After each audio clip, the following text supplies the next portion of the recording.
Hi there, welcome to Cocktail Mode, the podcast where me, Andy, and my good mate Dave pick a retro game and try and tie it together with a cocktail. Today's game was chosen by the co-host of the previous episode. If you listen to that, you'll remember Chris choosing Zool, the king of Amiga product placement platformers. We're going to obviously divert into other product placement games and that whole sort of vague Euro platformer kind of deal.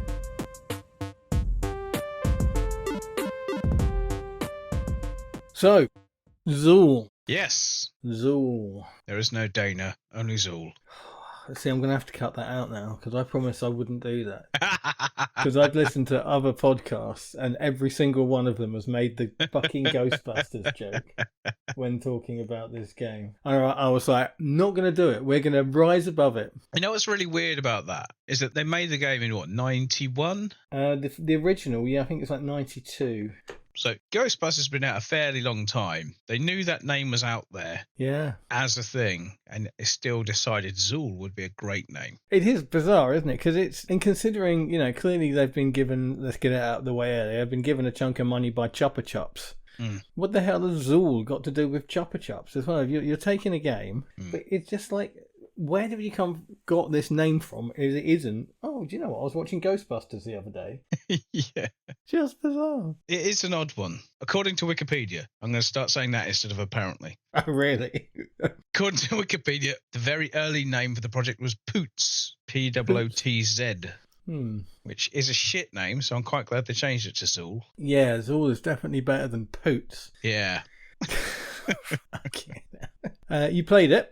I have. Did you play it back in 1990s? I did. I played it on someone's Amiga and remember at the time thinking, this is really, really good. Really fast, really smooth. Kind of too fast for its own good. Yeah. And quite difficult. So I never played it much. We said before about games you didn't own, but you played like around someone else's house or borrowed or whatever. You never really got much into it. And Zool was very much like that for me. I knew of it and I had played it, but never to any great degree. No. And it is, I mean, you're right. I hadn't played it ever. I'm not a big fan of platformers. It's not a genre I particularly get on with as a rule. So I hadn't played it, but I obviously knew of it. I knew it was about. And so I was quite excited to play it in this. But I think it's a combination of things. It is difficult and it is fast, but it's also the camera zoomed in too flipping much. Yes. If they zoomed the camera out a bit, like they did in quite a lot of the other versions, even though they are otherwise completely different games, they did pull the camera out a bit. It would have been a much, not easier, but, more manageable experience. A little bit more forgiving. Yes. You could actually react in time to avoid hitting something. Yeah. There is an element of that I like, though, because it does hark back to me to the old arcade games where you had to learn levels. Yeah. You had to know what was coming before it came onto screen, effectively. Yeah. Get back to something like R-Type. If you know the level, you're at the top of the screen when that next row of enemies comes in. Yeah. So you can shoot them in one go. Yeah, for sure. If you're really into Zool and have got good at it, you'll know what's coming. You know that you need to shoot 2 or 3 seconds before an enemy appears on screen. Actually, do you run faster than your bullets or not? I hadn't noticed. I haven't played it today, but I feel like there's an instance where if you haven't already fired, you will outrun your bullet to the thing you're trying to kill. Or if you try and react after seeing it, it's too late. You've already hit it. That's weird, because I haven't played it a lot, but I hadn't noticed that. It's not something that's triggered in my brain. Could just be my slow old man reactions. I'm trying to shoot something I've already run through. In fact, that's one weird thing about it. You just run through things. Yeah. A lot of games of that era, you just, you run onto something, you die. Things like Sonic and Mario World did the thing of, as long as you've got a ring, you take one hit. You can survive a couple of hits before you actually lose a life. So I do appreciate it for that. But yeah, it's bastard hard if you don't know what you're doing. It's kind of a bit of a subgenre that tends to be referred to as Euro platformers now. Oh, okay. With this whole the hangover of collecting stuff and having to collect. Because I don't know if you noticed, because I didn't until I heard about it elsewhere. But you have to have a certain number of things to... The quota. Yes. Yep. I got to the end of a level and just stood there for like a minute. What the fuck? Why can't I carry on. Really? Obviously, I hadn't read the manual or anything. I just started playing it like you do. I just stood there like an idiot thinking, what the fuck's going on? It took me ages. I just thought, I'll backtrack. I must have missed something. There must be something I have to pick up or something I have to do. And I just ran around for a bit, went back, and was like, oh, the level's finished. I don't know why. It took a few goes to figure out what it was.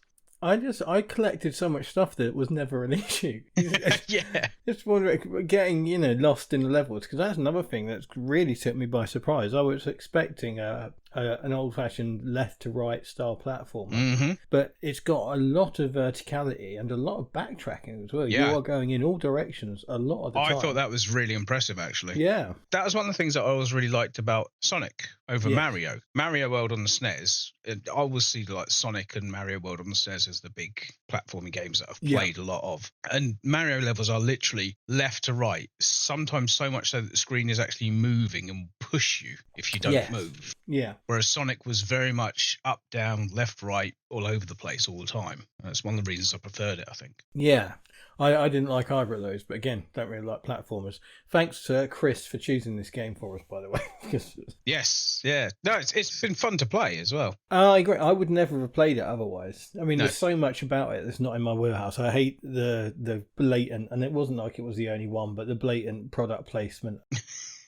And the horrible 1990s attitude and nonsense it's got going on and all that sort of shit. The mascot platformy stuff is just... It's Poochie from The Simpsons, isn't it? It is, yes. It's not quite Green Dog, but... I mean, there even is a dog in Zool 2. I saw that.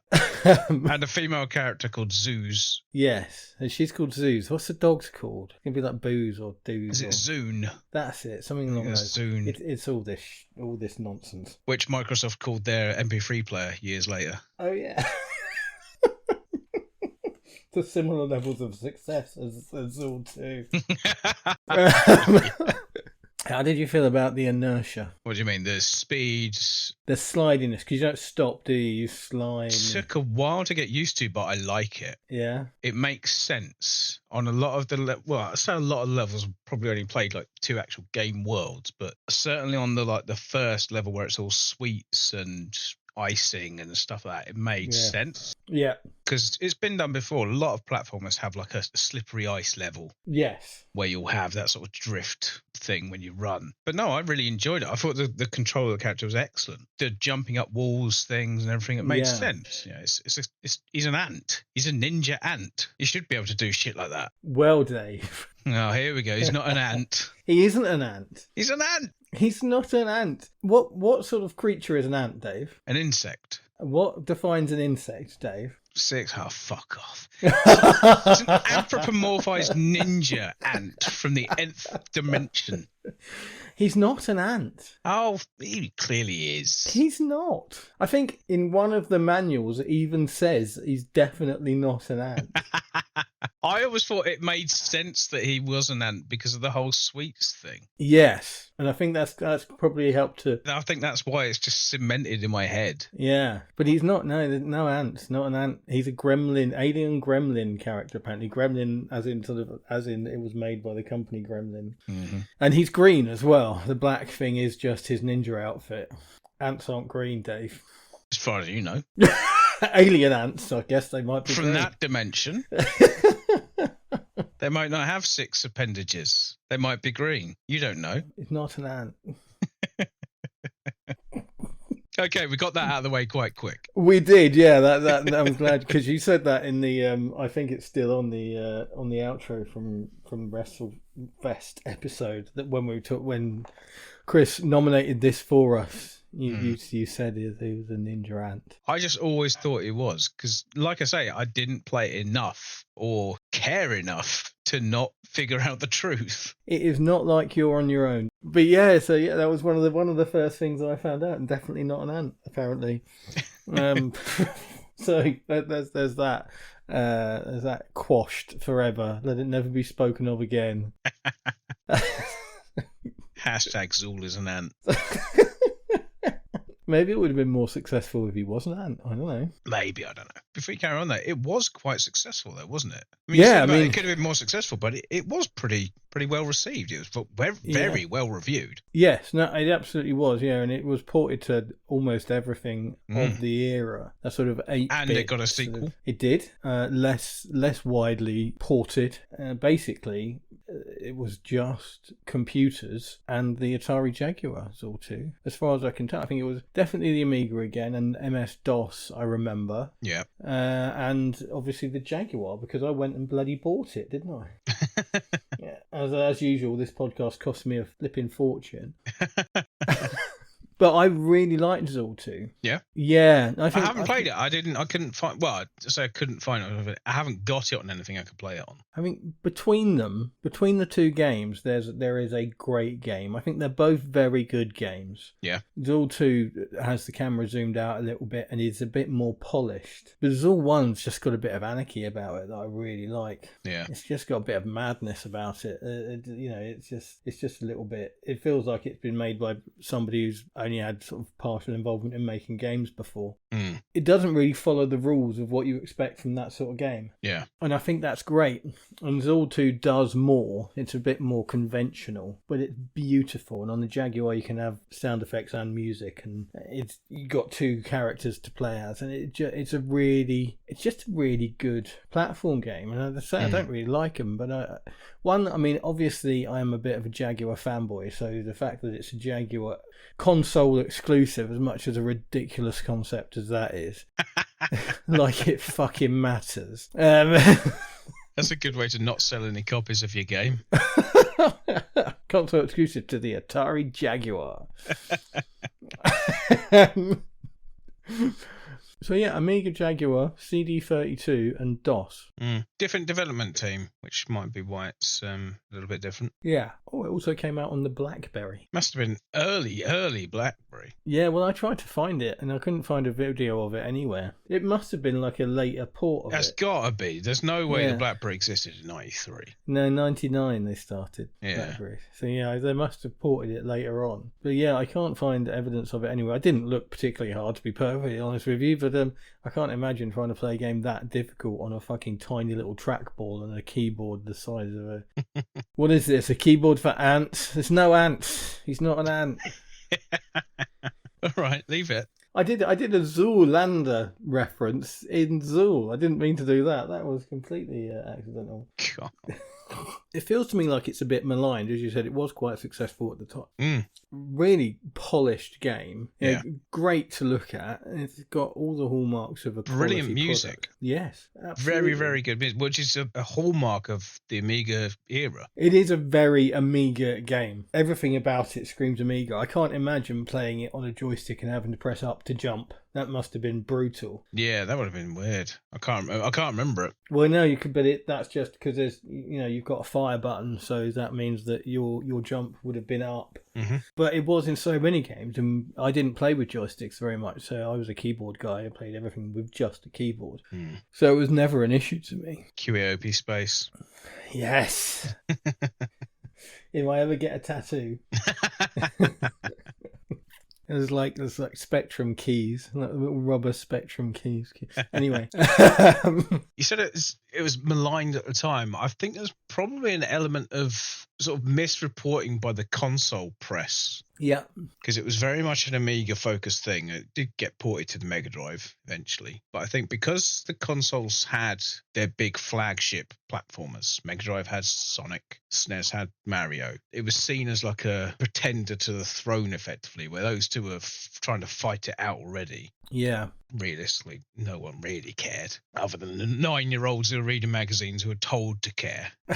Like the console wars of later years. But yeah, I think there was probably an element of, it's not available on my console, therefore it's shit. Yeah. Which is, you still get today. Oh yeah, of course you do. Which is just the most ridiculous fucking thing in the world. Yeah, and it's I'd say people grow out of it, but I've seen people who haven't, basically. Yeah, the console wars has always existed, and it's always been. I think back to the Xbox 360 and PlayStation 3 as what seemed to me like the most ridiculously adolescent console wars. But when we were kids, we still joke on this about me taking the piss out of your Amstrad. Yeah. And the Commodore 64 Amstrad Spectrum thing, and it was I don't know, ever felt important, but I definitely believed that mine was better. I think there was an element of being told to believe it. I don't think anybody really cared until you read somewhere in a magazine or somebody said, oh no, this computer's better than that one because XYZ. Yeah. Okay, it's got more memory, it's got better graphics maybe. You could say potentially it is better because of that, but it doesn't mean the games are better. No. We've had it before where Spectrum versions of a game play better than a Commodore and Amstrad version because they've had to cut back stuff to make it run better. I think that's the thing. I think with all of this, there's always going to be an element of jealousy, basically, isn't it? I'm going to see that you got what was particularly impressive. Well, the difference between California games on the Spectrum and California games on the Commodore 64 is like generational. Yeah. It's a horrible game on the Spectrum, and the C64 is great. And I think when you're young, you feel quite bitter towards that sort of a thing, and you might go, yeah, but at least I've got the best version of Chase HQ. But the Amstrad had the best version of Ghostbusters. And R-Type. Amstrad version of R-Type was brilliant. Well, the point I was making was that weirdly with Zool 2, it's almost like, let's say there's not a lot of difference between the Amiga and the Jaguar versions. Not that, I'm sure there was technical things and there's probably palette things, but I don't really care. When you look and play them, they're very, very similar to the point where you'd say they're pretty much identical. But the Amiga version reviewed very well and the Jaguar version didn't. Okay. But it's almost like, it's like, by that point, everyone had decided that the Jaguar was shit. So they just went, oh, it's another game for the Jaguar, it's going to be shit. Yeah. And there's all that sort of thing that happens at the time, that looking back now, when you've got all this record of stuff going on, you don't know. Without that context. I mean, there's a magazine, I'm looking at a magazine review here for Zool 2, and it's been given 55%, and the Jaguar version, the Amiga version, there's not a single review that's really below 70, and it's just... What magazine is that reviewing it? Oh, there's all sorts. Because I do wonder if there was an element of multi-format magazines would have a preference, almost a stacked opinion towards or away from a format. It happened with the Wii. I used to be a very loyal reader of Eurogamer, but mainly just because that was a single website that I could go to that would cover everything I wanted to in a grown-up way. And during the whole PS3 360 Wii era, they started to report on all the Wii stuff with the same snarky look down their nose at it attitude that the quote-unquote hardcore gamers did. That, oh, it's got waggle controls, oh, it must be shit because it's on the Wii, and it's just... So it was like that then. Every game that came out on the Wii, it had to prove itself more than it would if it was on the 360 or the PS3. And I say again for the millionth time, there is a billion shit games on the Wii.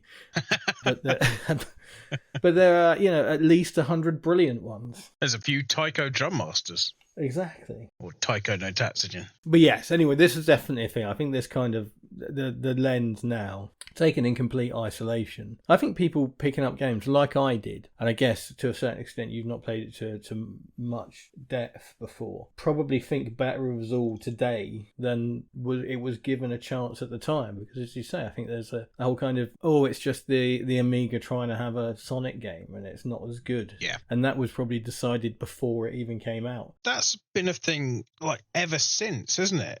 Zool was an attempt, or seen as an attempt, to make a mascot character to sell a computer, which Sonic and Mario had already done for their respective consoles. But everything since, I mean, the PlayStation launches and they make Crash Bandicoot. It's like, oh, Crash Bandicoot's a clear attempt to make a mascot character for Sony. And then it isn't. And then Spyro comes out, and Spyro's a clear attempt to make a mascot character, and it isn't. And every, not cutesy necessarily, but any sort of accessible platformer with any kind of anthropomorphized animal as lead character, or even a human, just gets slapped with this brush of, oh, it's just an attempt to make a mascot character. Yeah. Whereas the best mascot you could ever hope for was a woman with triangular tits. Sold more PlayStations than anything. And this is what I mean. It's as much as you say, oh, it's just a mascot thing. Mario's just a mascot. And a shit one. Well, yeah, I think so too. But look at the billions Mario. of fans. I've always hated Mario. I think it's an awful character. Fuck Mario. Stupid fucking plumber. Careful, mate. You don't want to start a thing with plumbers. You get a leaky tap, you're fucked. But the point is, nobody says that then the latest Mario game that will come out on the Switch 2 when that launches later this year. And that was how it's just a mascot platformer, was it? It'll probably be given more credit than it deserves, but it certainly won't have to fight for respectability. I mean, yes, some of these games that come out early in the life cycle are, an attempt to build a franchise, and some of them are fucking awful. I hated Crash Bandicoot. I thought it was rubbish. Yeah. But obviously loved Tomb Raider, and that was, as you say, pretty much a mascot character for the PlayStation, even though it came out on the Saturn as well originally. Yeah, but no one bought that. Well, certainly nobody bought it in the UK. Yeah, that's true. Nobody owned a Saturn in the UK. Yeah, it was an interesting time, and I think sort of there are a few games, and we mentioned this again. I don't know if it made the edit or not. When Chris brought up Zool 2, we mentioned a few other games of a similar sort of vibe and feel about them, and there were certainly a few other with the what's the word I'm looking for, the product placement. Yep. So I mean, the one that comes immediately to mind for me is Cool Spot. Oh, dreadful game, dreadful concept. Beautiful animation. What kind of fucking boardroom shenanigans came up with, let's take the red spot in the middle of the 7-Up logo and make a character out of it? It was horrible. I remember being offended by it at the time. I've got very little to say on it. I've never played it. I've seen videos of it running, and it looks beautiful. The animation is lovely. I can remember playing it. I can remember it not being very good. But it's playable. It's a mascot. It's the ultimate mascot platformer. But here's the thing, Dave. Do you remember it being a 7-Up game? Yeah. In Europe, it wasn't a 7-Up game. All the branding was removed for the PAL versions of the game. Really? Yeah. So basically, what they did was take the spot out of the 7-Up logo that nobody even noticed was there, make a game out of it, and then remove the rest of the 7-Up logo. So it's just a red spot.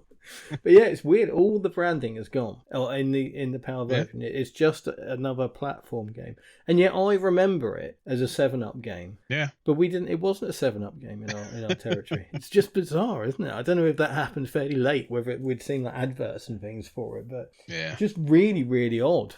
Very, very peculiar. Do you remember, I don't know what systems it came to, it's definitely on the Spectrum, it was Clumsy Colin Action Biker. What? Clumsy Colin Action Biker? Yes. I've never heard of that before. I've got to look this up. I love the idea of a character called Colin. So Clumsy Colin was the for a while, a short time, probably in the late 80s, mascot for Skips Crisps. Yeah, I'm just looking at it now. Yeah, and he got a game, Clumsy Colin Action Biker. Wow. Which was it was like I guess kind of a maze game set in the town where you had to sort of ride around and pick up spare parts for your bike, I think. It's like a free roam version of Paperboy. That sounds about right. Yeah, that's not bad. It looks horrible. I remember it. Mind you saying that at the time, that may have been amazing. No, well, I remember having it at the time, probably off the front of a magazine, or I might have even picked it up, budget, I don't know, and not enjoyed it, not thinking it was good, but I found a review of it that said it was great. You know what? This looks like a very early version of like a, not necessarily an open world, but an open area game. Yeah. Kind of reminds me of 720. Yeah, I guess that would follow. Yeah, it was definitely free roam. You definitely didn't have to follow a specific path. I remember that. Huh, weird. Yeah. So why was Clumsy Colin the mascot for Skips Crisps? I don't fucking know. Off to Google you go, mate, because I don't know. It was just one of those things, wasn't it? It's like they had like the Weetabix characters were a thing. Oh, yeah. It's like everything had because this was before the time when you weren't allowed to specifically target kids in your marketing. You just go fucking nuts, sell everything to kids if you want. You want to sell your cocaine, get another little kid on there. I just. Do you remember? Oh, what was the other thing? Do you remember the raisins? Oh yes. They made like mascot characters out of raisins, didn't they? Yeah. Is it Sun something? Sun-kissed raisins. Yeah. That's little, a random. Can you imagine that on TV now? An advert for raisins. They still exist though. Do they? Because they're like almost like matchbox size packets of raisins, aren't they? Smaller than that, but they still exist. You can still buy them. Wow. Yeah, strange times. But it's funny because I say there were a few, and there were other games that featured quite a lot of branding and advertising and stuff like that. But I think it didn't seem at the time with Zool to me, the whole Chupa Chups thing. I don't remember thinking, oh, that's really awkward and bizarre and, that's an odd thing to do in a game. So there must have been enough of it around for it to have not seemed that odd. From what I understand of it and what I got from my limited time playing it, the first world, which is the first sort of set of three or four levels, I think it was. Yeah. Is Chupa Chups. It's just Chupa Chups fucking everywhere. And to be fair, that's all most people will ever see of that game because it's quite difficult and you won't get through it. Indeed. But after that, it carries on and there are other game worlds following. It might get back to Chupa Chups after that. I don't know. How many times do you think we can say Chupa Chups? I don't know. Maybe they'll send us some if we say it enough. I hope not. I fucking hate them. Not a fan. Send me some by all means. I won't be the one eating them. No, you're absolutely right. It does seem to be mostly in the first level, and I'm with you. I imagine even the people at Chupa Chups only played that much. I think, did we get our product placement? And it's all over the game, all over it, from the first to the last second, nothing but. But to be fair, I mean, it doesn't detract though, does it? It doesn't take away from the game. It's just a level themed around sweets and lollies and... Yeah, again, it feels to me like quite a European British thing to have, this is Sweetland and there's Musicland and Toolsland, and it's rather than have like a world built around a pretend real place, it's just here's a level themed around a bunch of stuff. There's not really anything, there's no story behind why these things were there. It was just, let's make a whole bunch of graphics assets that look like sweets. And to my 2025 eyes, I think the music level is a better looking level now. I think it's great looking. I love the music level. The music level has my favourite enemy in any game ever. There's a drum, like a little drum with legs. Right. It moves around. And when you shoot it, instead of just destroying it, because it's at a 45-degree angle, your bullets bounce off and go straight up into the sky. But it makes this awesome, like, snare drum doof, doof, doof, doof, doof noise every time you do it. I just thought that's so much fun. There's an achievement in the PC 2021 remake version. Redimensioned. That's it. Called Badum, which is to shoot a projectile off of a drum onto a cymbal. And I thought that's brilliant. That's exactly the kind of thing I like. That's great fun. And I think that's what the original Zool has over Zool 2, and I think that's its kind of, to me, that's the selling point of it. Just that amount of creativity, that sort of the amount of so in the music level we're just talking of, there's a keyboard that you can play, and if you play certain tunes on it, it warps you to special levels and things. I read that. I didn't do enough reading to find out what to play, so I just sort of jumped around and ran around a little bit on the keyboard and tried to make a noise. I didn't unlock anything. I know for a fact that one of them is if you start doing the Close Encounters of the Third Kind thing. Oh, okay, yeah. That is one. I don't know the notes. No, I think there is so much in this game that I'm not going to take any shame in having to read a lot about it to find out this stuff. I think there are music books near the thing, and if you stand on them, it will start to do tunes like music notes kind of to guide you what to do. In a game where you can run at the speed of fucking light, they're expecting you to stand still. It's the Sonic thing all over again. Yeah, I mentioned it and then moved quickly on. The sliding thing, I think, really works in Zool. I mean, particularly as it's also a kick, isn't it? If you sort of crouch down, you slide and kick, and which helps the fact that you're not stopping because you can still kick enemies in the face as you're barely in control. Well, it makes sense, doesn't it? It makes sense that if you're moving at that kind of speed, you would have to slide to stop. You'd have to slow down to stop. I completely agree, but for some reason in Zool 2, it doesn't feel as good. I turned it off in Zool 2, and I thought it played better without it. Okay. Which is weird, because I really enjoyed it in Zool 1. I didn't expect to. I hate the inertia in the early Mario games. We've got weird floaty jump, and inertia is a big part of it, and I hate it. So I was expecting to hate it in Zool, and I don't. And I think it's that. I think, to be honest with you, it looks cooler, and the fact that you're attacking as you do it is a big part of, for me, why it works. And again, for some reason in Zool 2 it just doesn't click quite as well. It doesn't come together quite as nicely. But you have got the option to turn it off. Is that in the original version of Zool 2 that you can turn that off? Yeah. Okay. Oh, that's a good point. I was going to say the redimension thing. They never did the second one for some reason. No. I'm guessing it was a rights issue or license thing. Well, I don't know. As you said, it's a different developer, but it Same publisher. Yeah, exactly. That's where the power lies. So maybe they'll do it. Maybe they're just... I mean, how long's it been since Redimension come out? 3 or 4 years? 4 years. Maybe they'll get around to it. Maybe it just wasn't popular enough. I think a big part of the market, I don't think it wouldn't have been a huge game in America. So I think perhaps the scope for sales is probably a little bit smaller than it is with other games. But I played a little bit of it on Redimensioned, and I stopped when I found out it was the Mega Drive version because for some reason, for a game I've got no investment in, I got really defensive of the Amiga version. And it's because apparently all the other versions are different, and they're not, they're in different, not, as far as I'm aware, because I've not played them, but different rather than better or worse. Yeah. But I think what part of that was I really latched onto the kind of, as I think I just said, just a sort of almost anarchic way that Zool comes together on the Amiga. There's let's just put a keyboard here and make it do stuff when you play it. Let's have a boss who's a banana. I mean, yeah, and I think, again, for some reason, and again, I can't defend myself for this. I just got really, and as soon as I found out that Redimensioned was the Mega Drive version, not the Amiga, I stopped playing it.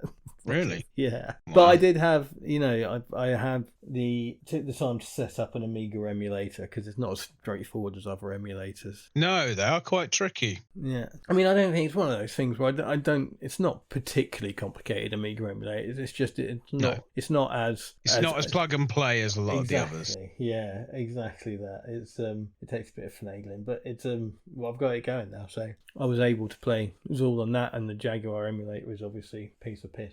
I don't think I've got a Jaguar emulator. Well, why would you? Good point. It's only 4 games that came out on it. Don't you dare. Sorry, 6. Don't you dare. What you've done there, Dave, is you confused the Atari Jaguar with the Nintendo 64. Yeah. Fight me, internet. Yeah, I also picked up Zool 2 for the Jaguar as a physical thing because I really liked it. So I as much as, it doesn't matter whether you emulate it or whether you pick it up on eBay. Atari aren't getting any money, are they? It's not. No. They're both forms of piracy, really. Even the quote-unquote Atari that exists today isn't the same company. No, absolutely. And it's not like the developers, Gremlin, they don't exist. Maybe I should find out who developed Zool 2 and send him 40 quid in the post or something, because it's the only way For a game this old, it's the only way. There's, I guess whoever made Redimension must have the rights now. But they didn't make the game, did they? It wasn't their blood, sweat and tears in 1993 developing it, was it? It was, actually. Was it? It was. Well, shut my face. Yeah, no, I read up on this because I thought that's an odd game to remake. Sumo Digital, the people who made Reimagined, were formed in 2003 when Gremlin went bust by ex-employees of Gremlin. Oh, wow. So the original designer of the game was a guy called George Allen. Okay. Who I don't think is still involved. I could be wrong. It's quite interesting. Like, one of the first lines on the Wikipedia page for Zool is that his previous game, Switchblade 2, was criticised for being a bit dull. And I've played it. They're not wrong. It's a bit dull. I have it on the links. I wondered how we'd get to the links on this episode. I must say, I didn't realise it was Sumo Digital. Sumo Digital are a fantastic company. They've made so many great games. They have done loads. Yeah, really, really quality output. So hats off to them for Zool and Zool 2 and whatever they did. When you said Zool 2 was somebody different, but brilliant company. Brilliant. Lot of time for them. One of those names I see and I go, ooh, I'll have a look at that. Yeah.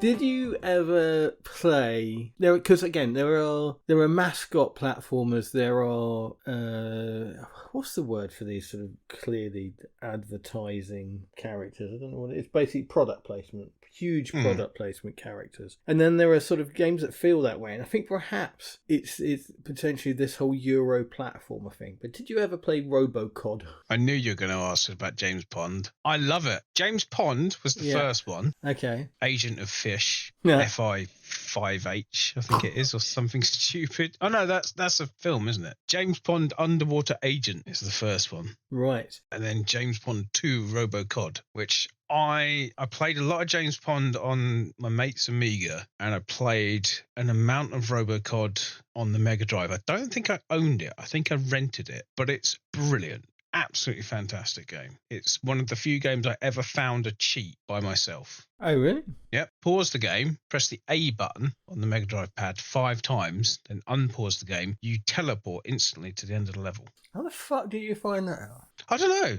As far as I can tell, no one ever told me about it. I never read it anywhere. But no, very good game. Very odd, very funny, very good tongue-in-cheek humour all the way through it. But yeah, similar to Zool-ish. Nowhere near as fast. Well, yeah, I think it is this term that I've learnt this week, basically, of Euro platformer. I mean, this game is so British it came out on the Acorn Archimedes.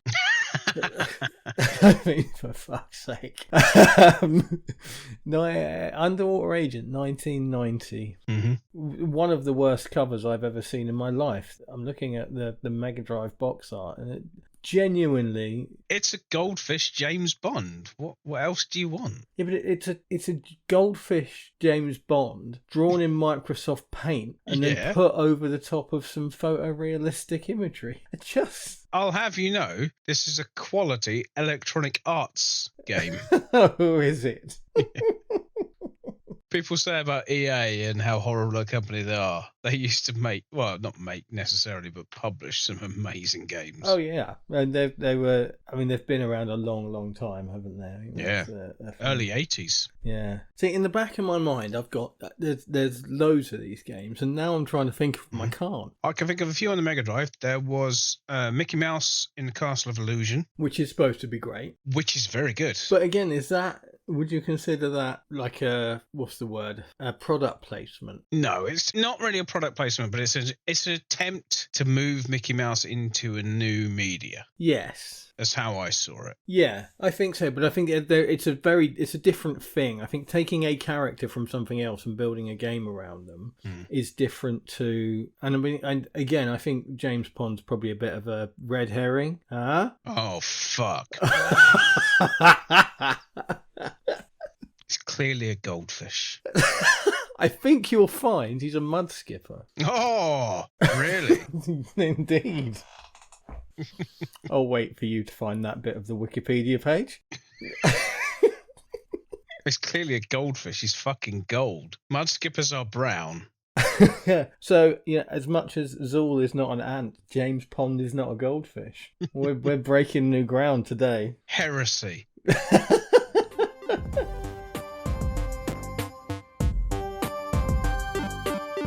Did you ever actually know about Chupa Chups before Zool? Because when I was a kid, sweets and like lollies and lollipops and things were just generic. They didn't have like names. It was just a lollipop. Yeah, there were very few that you cared about the brand name of, wasn't it? There are certain things you would, there was. I remember a chocolate bar called a Star Bar, and obviously Mars. Mm-hmm. But there was no other way of describing it. Basically, you don't. Yeah. I didn't want a chocolate bar. I wanted a Star Bar. But when it comes to lollipops and things, no fucking clue. Never the branding never landed with me at all. And again, they're a European thing. I think they are. I want to say Spanish. Well, I mean, we could look it up. I mean, you could look it up. The reason I want to say Spanish is because I happen to know, and I knew this before we started looking into this game, but their logo was designed by Salvador Dali. Oh, nice. That's a thing. That's a real thing. Actually, think about it's all red and yellow, isn't it? It's kind of the Spanish flag colours. Yeah, fuck it. Let's say that's real and carry on. Yeah, let's not bother researching. Let's not fact check anything. Ever again. Do some research, but don't fact check anything. So the Donald Trump school of podcasting. Without the research, obviously. Without the popularity. Oh God, that's depressing. Yeah, so as I was saying, in my mind there were loads of these games, and now when I'm put on the spot, I can't actually remember any of them. I think because they're so forgettable, and you probably never played them. I think if you dove down the rabbit hole and found a list of awful product tie-in mascot platformers, there would be fucking hundreds. There was one I wanted to come back to, and I've missed the opportunity to segue into that whole Mega Drive conversation. There is a game called like Ronald McDonald in Treasure Land or on Treasure Island or something like that. Oh God. The reason it's got that name is because it was made by Treasure, makers of Ikaruga, makers of Radiant Silvergun. Wow. They made Ronald McDonald in Treasure Island or whatever it's called. And apparently it's brilliant. Apparently, it's every bit as good as you would expect any Treasure game to be, because they're a fantastic developer. But yeah, and that's, again, you shouldn't make assumptions, should you? All these years I have assumed that Zool was shit because it had loads of Chupa Chups product placement in it. And I was wrong, and in the same way that I've been wrong if I saw a Ronald McDonald game on a shelf somewhere, I would probably spit on it.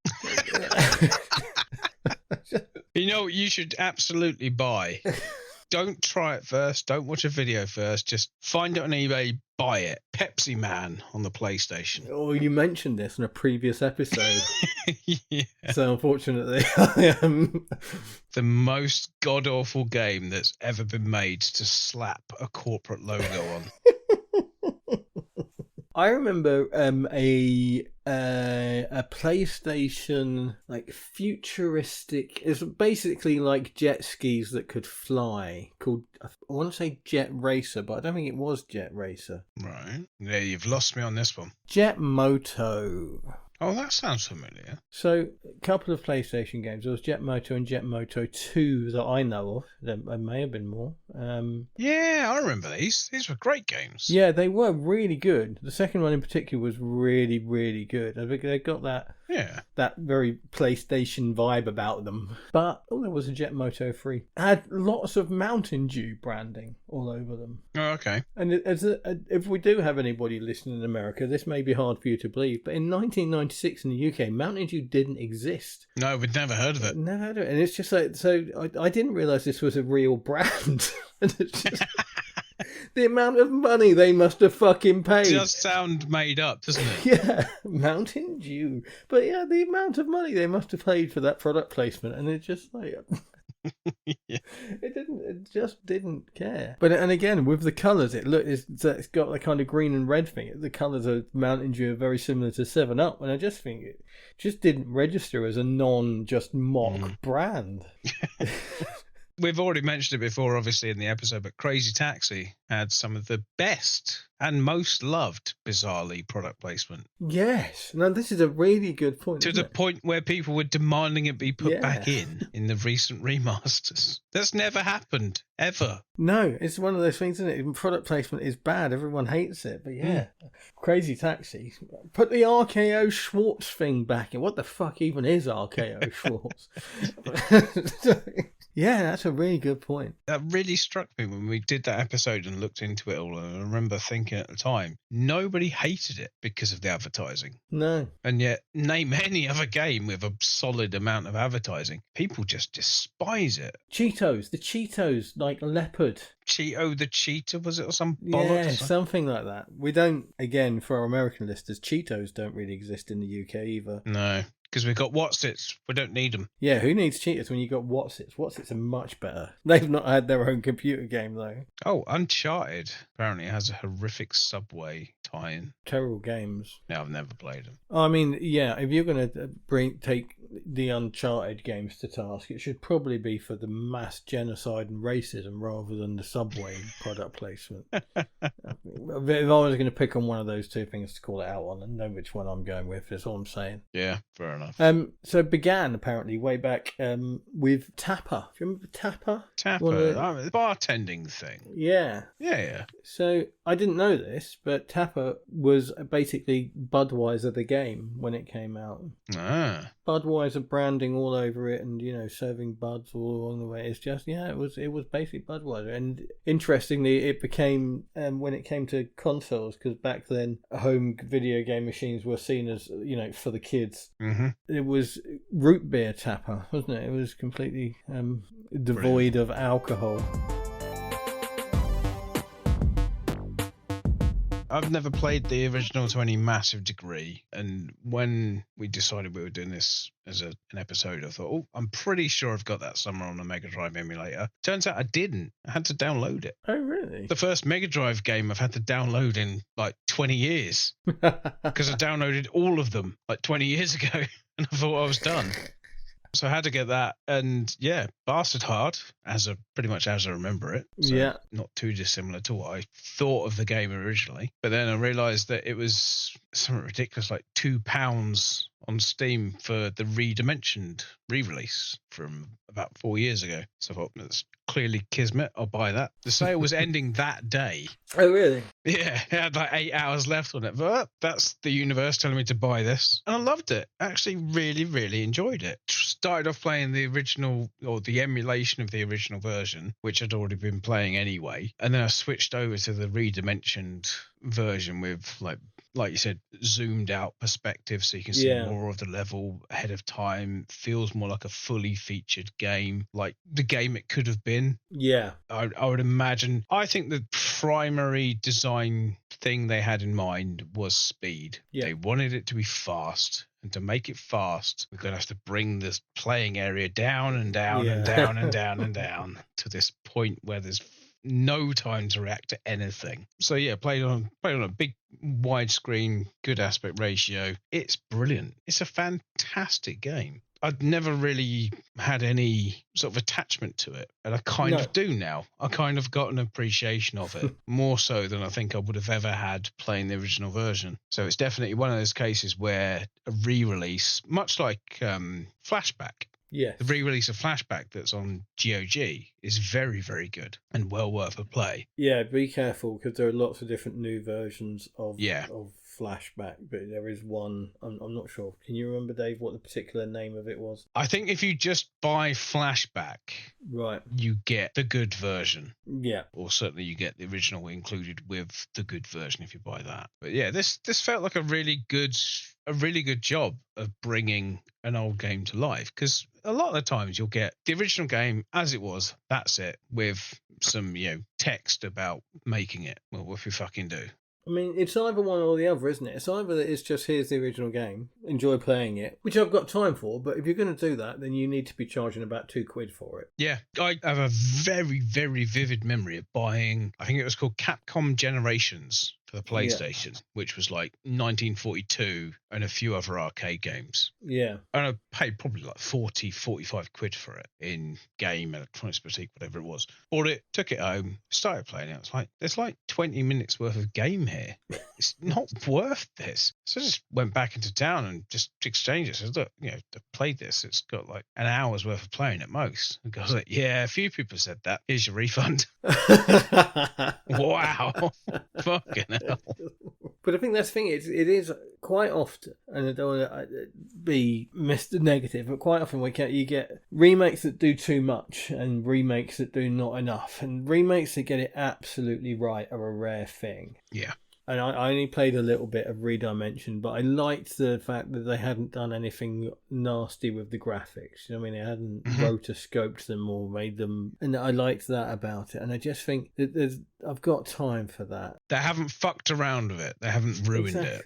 Yeah, exactly. I picked up on your recommendation. What was it you recommended I pick up recently? No idea. You sent me a whole bunch of messages and you're like, oh, while you're there, pick this up. Oh, and this. Please tell me it's Pirates. Sid Meier's Pirates. Yeah, I picked up Sid Meier's Pirates. Oh, what a game. I fucking love that. What a game. Oh, no, you have no idea how important Pirates is to me. I've never played it. So, which was it? May have been Deus Ex. Oh, yes. So I think Deus Ex, you buy a Deus Ex on GOG, you basically get Deus Ex and like a revamped version of Deus Ex for free along with it. Yes. And I think that's a great way of doing it. This is the original game, and I believe the recent Tomb Raider games do it where you can flip back to the old version on the fly as you're going. Yeah, I've got them. You can do it. You can do it a lot in the Monkey Island special editions that have come out on Steam over probably about 10 years ago now. To me, it just makes sense because a lot of the people buying these games are buying it for the nostalgia. So give them their nostalgia, give them what they originally wanted, and then give them a version that plays into the fact that they're now adults with other priorities who can't afford to play 4.5 hours of a game every night and then accidentally not save it and start again the day after. This is the reality of things. I think I'm all for the original versions of things, but if you're going to do a remaster, hedge your bets a bit. I think it's a sensible thing to do, and I think all of the best remasters that I've seen and played have done that. Yeah. They've gone, here's your original version, it's shit, isn't it? Here's a better version. You go, oh yeah. Yeah. There are ways to do it. Yeah, absolutely. I think generally speaking, that from what I saw of Redimensioned, it was all done in a very sympathetic way to the original. We're very much sort of... Well, it's the original developers. They had a vested interest in doing it well. You know what we haven't talked about in regards to Zool, our actual game of choice? Most of it. Well, that's because we've not seen most of it, because it's so fucking hard. No, I think, a couple of things, now we're talking about it, because I've played it a bit, and I've watched a few videos and listened to a few podcasts, so, I've done the work. As long as the minimum work. That is another way of putting it, yeah. The main bad guy for the series is called Mental Block, which I think is brilliant. Because he's just a big fucking square. It's literally just a big square. One of the podcasts I listened to was saying that maybe that's not particularly a nice thing to say in modern times, and you wouldn't get away with calling a character Mental Block in this day and age. I'm not sure I agree with that. No, I don't think of that as offensive. No, and maybe we're the wrong people to say, but I am happy to be challenged on that, but I struggle to see how that is offensive. I know calling somebody mental is not a good thing to call somebody. No, but mental block is like writer's block. It's it's an interruption to your thought process. It's not an insult. It's not something you'd call somebody. And maybe I've missed the joke, and maybe again this is modern sensibilities, but I don't think it was. They were saying he was mental and a block. But anyway, I think that's a great thing. Honestly, right at the end of the game, it turns out it's just a big white square. Absolutely brilliant. When you do things in Zool, in the original Zool, like that is doing the music on the keyboard or finding little secrets, quite often takes you a bonus level. And on Zool, the original, it's like an R-type, a side-scrolling shoot 'em up. Yes, I did read this. You see, it's quite nice. It's got a nice bit of animation about it. It looks quite cool. But on Zool 2, it's what's always called Breakout. Oh, yes. Arkanoid. Yes. But for some reason, I mean, Breakout must have passed us by in Bedford. I can only assume that Breakout is like the American name and Arkanoid is what it was called here. No, Breakout was like years and years before Arkanoid. Oh, okay. Maybe it's just a timing thing then. I genuinely think that Breakout just kind of missed the UK. That the entire genre was born with Arkanoid, which, let's face it, is a much, much, much, much, much better game.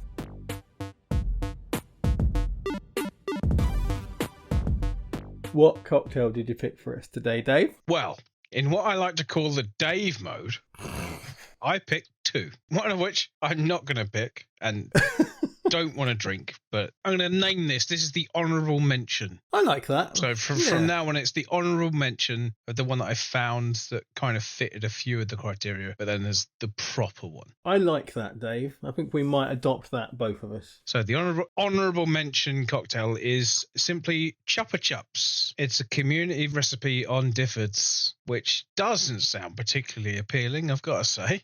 Otherwise, I would have picked it straight away. It's 90 ml of Fireball cinnamon, so Fireball whiskey. Yeah. 60 ml of lemon juice, so straight away that's quite a strong lemony thing added to whiskey, which tangy. I'm not keen on. And then 15 ml of egg white, which I don't think is going to be a good combination. If somebody made one and handed it to me and said, try this, I'd have a go, but I would be very surprised to enjoy that. Yeah, it doesn't sound... I found lots of like lollipop and Chupa Chups inspired cocktails. Most of them were a lot sweeter than that. No, I found. Yeah.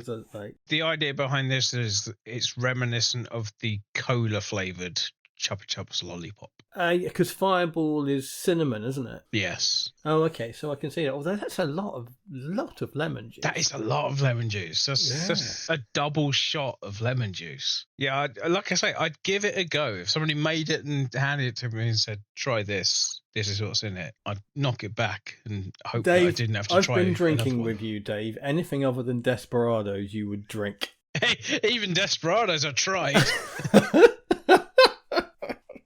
I will literally try anything once. Right. So that's not much of a recommendation, is what I'm saying. No. I would give it a go. Yes. I would prejudge it, but I would also give it its one go. It's one attempt to impress me. I also found that and also had the same reaction. I was really surprised that it came up as well, because I'd been looking for Chupa Chups and just, general sort of candy, because it's obviously easier to search for candy than it's sweets, is what we call them in the UK, and obviously that's a bit more generic. So yeah, to find something called Chupa Chups, I was like, ooh, and then for it to sound horrible, I was like, yeah. Shame. Anyway. Yeah. Yes, that's there. It exists, is the thing. Yeah, give it a go. But the one I found is an actual cocktail called Zool. Really? Spelt right, so it's not a Ghostbusters thing. Yeah. I found a lot of recipes for this online, but none of them really had any background to it. No, where it's made, or any of that kind of stuff. All the kind of, the quality stuff you get on Difford's. Like where it's come from, who made it, where, the origin, etc. Nothing. I can only assume it's something that somebody made and just it's been spread around so many places that it's lost that initial history to it. It's a shooter. It's an ounce of peach schnapps, which you then layer on an ounce of vodka and then an ounce of amaretto almond liqueur. So like Disaronno, something like that. Yeah, amaretto. But it's very much a layered thing that you just knock back, which I'd give that a go. Definitely. That sounds quite nice. I think it'd be pretty strong. I don't think we'd want many of them. I think it's one of those things. Whenever I see peach snaps, I remember a long time ago, 1997, when I went to Ibiza. Yes, Dave, 1997 is a long time ago. Suck it up, cupcake. And in Ibiza, peach schnapps was fucking everywhere. It's like the free shot that they give you at the door to try and get you to go into their shit bar in San Antonio, the shittest part of Ibiza. It's always peach schnapps. Yeah, because it's cheap, it's strong, and it's fruity. Yes. So most people would just go, "Oh, that was nice." Yeah. Well, not in that so many words. No. But I think you're right. But yeah, so every time I see peach snaps, that's what I think of. So yeah, I was kind of one of those drinks that I kind of avoid for that reason. Yeah, this does have the vibe of an Ibiza nightclub. Yeah. Very much so. What the fuck is it called, a Zool? That's what I want to know. No indication. It's just called Zool. But I do have to give a mention to the website I found it on was called Drinkedin, which really made me laugh. Oh, I doff my cap to them. That's amazing. That's a pun and a half. I thought that was fantastic. That's worth it. That's why the fact that your cocktail finding couldn't be any more low effort than typing in the name of the game and the word cocktail. I mean, it's made up for by the fact you found a website called Drinkedin. Hello, Drinkedin. I'm loving the work. It's not a great website, I have to say. It's Difford's very poor second cousin, not even a younger brother. And that's the one you're going for. Yeah, that's the one I'm going for. I've got to go for the Zool. I guarantee if you went into any place that sells that, which is probably, like you say, strip joints and macaroni, you say to anybody, "Oh, is that based on the game?" The answer you just get is, "What? What? Okay." Yeah. Oh, amazing. Yeah, normally I'm honestly, Dave, in terms of the drink, you've done poorly. That normally you come up with stuff, and I'm like, oh, I'll give that a shot. That sounds quite nice. That sounds fucking disgusting, man. I'm not drinking that. Does sound rank. I'd have one. Yeah, and as we've already established, that is no endorsement. I didn't do two this week, but I do love the concept of the honourable mention on Difford's, because as Dave said, it is a far more fully featured website than so many others. You can set the flavour profile for a drink. So you can say, I want drinks that are basically from sweet to sour and from dry to whatever. So I set the sweet thing all the way up. 7 cocktails came up. Wow. They all sounded vile and I couldn't make any of them. And I'm almost happy about that. And I assume that one of them must have had pineapple juice in it, because when I was looking to make the cocktail that I actually chose, I got all the ingredients out and a tin of pineapple to take the juice out of. And it's not got pineapple in it, so fuck knows what was going on in my brain. But I eventually, finally getting to the point, I went for a cocktail called Ants. You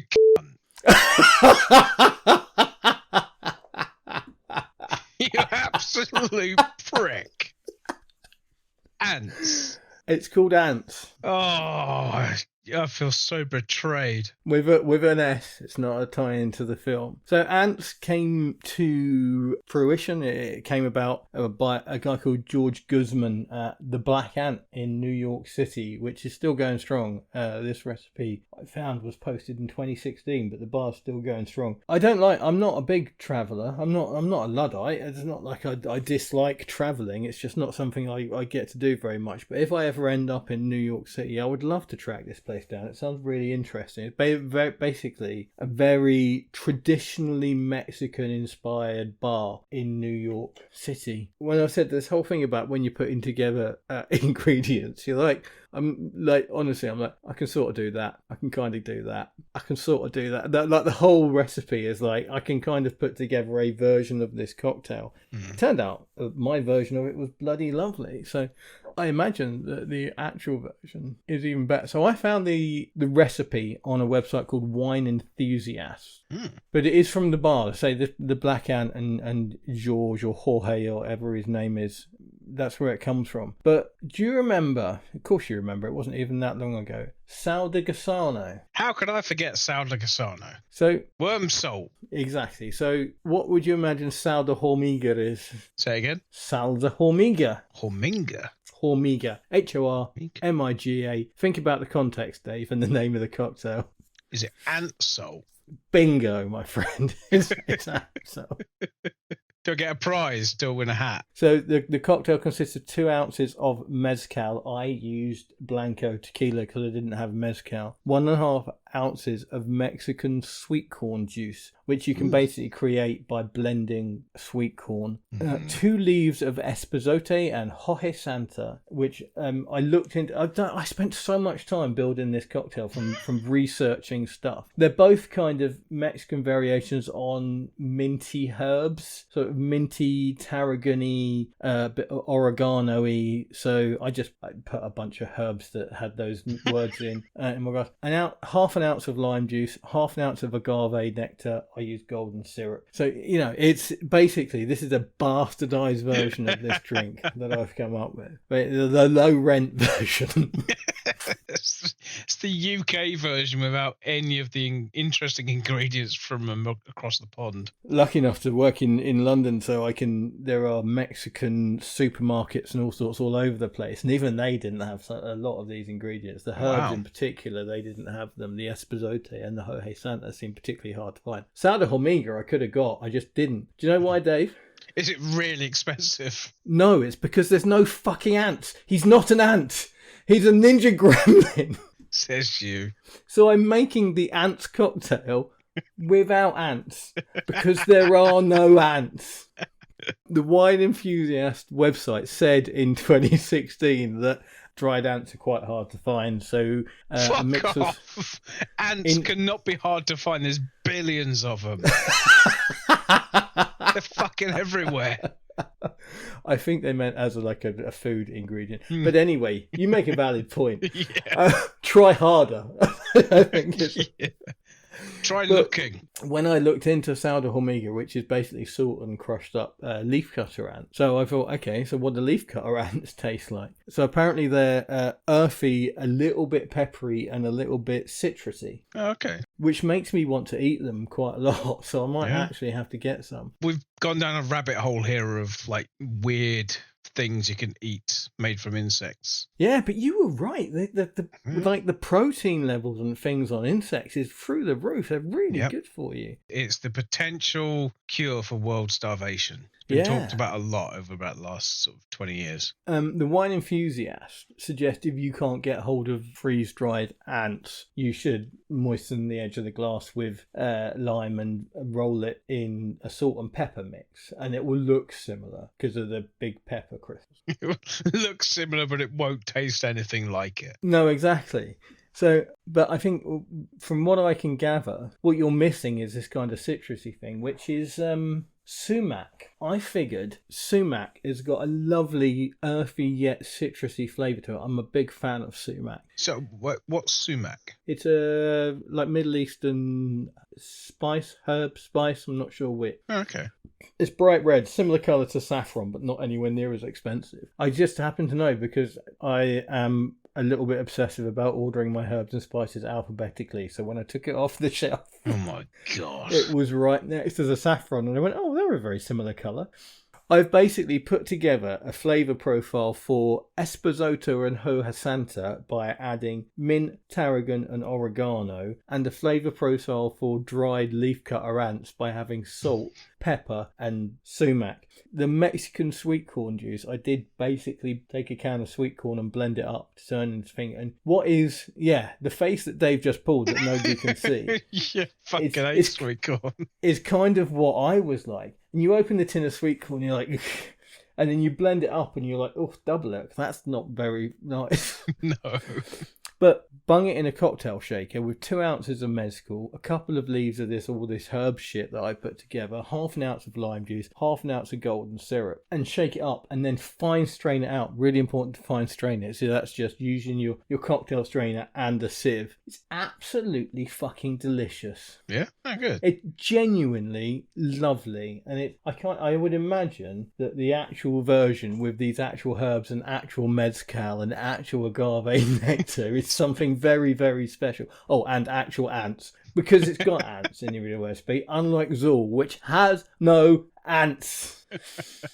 Like my version of this cocktail. But there's all that sugar. There must be ants. I mean, that's a fair point. This doesn't appear on Difford, so I'm probably going to add it myself. Yeah, do it. And in both versions. the original version and the budget version, the Eastbourne version.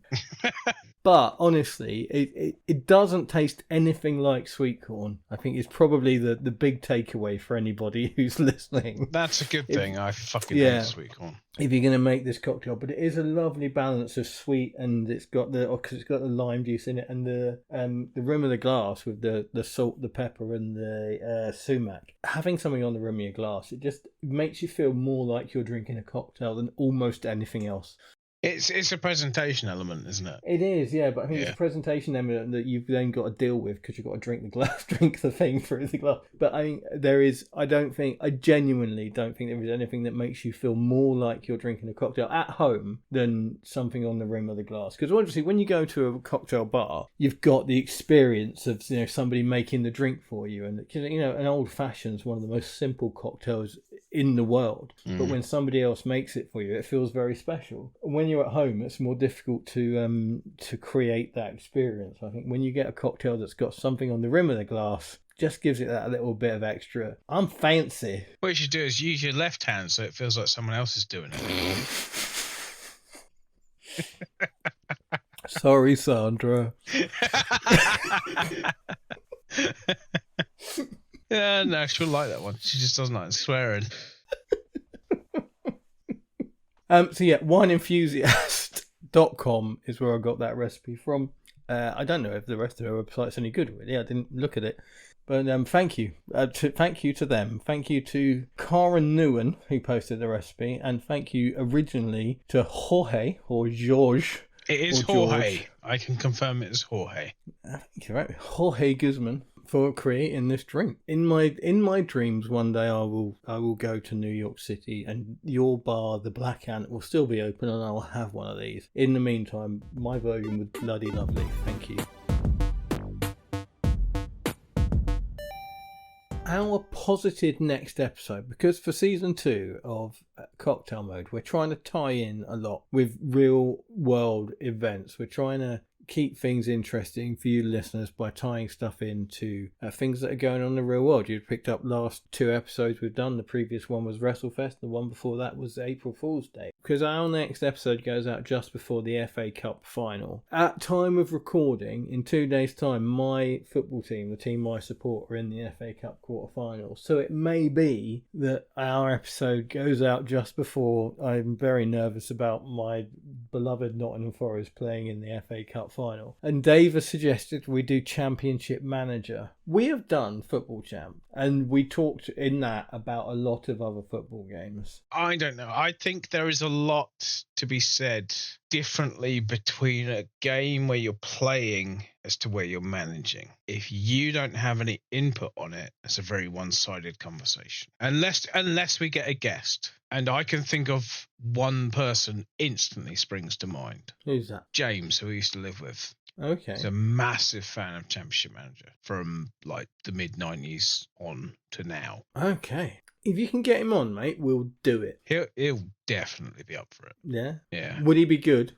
I don't know if he'll be good. I can't guarantee that. No, I think it's a shout. I love the idea. Because I genuinely think that if we get a guest on, it should be to pick up the slack from one of us. Yes. Do it. We'll talk to him. If he can do it, he can pick up my slack on that episode. I think it would be great. It'd be really good fun. So next time out, we will either be doing an episode with Dave's mate James as a co-host, or something else vaguely football related to tie in with the FA Cup final, which hopefully Nottingham Forest will be part of. So that's next time on Cocktail Mode, where gaming, like alcohol, is in our blood.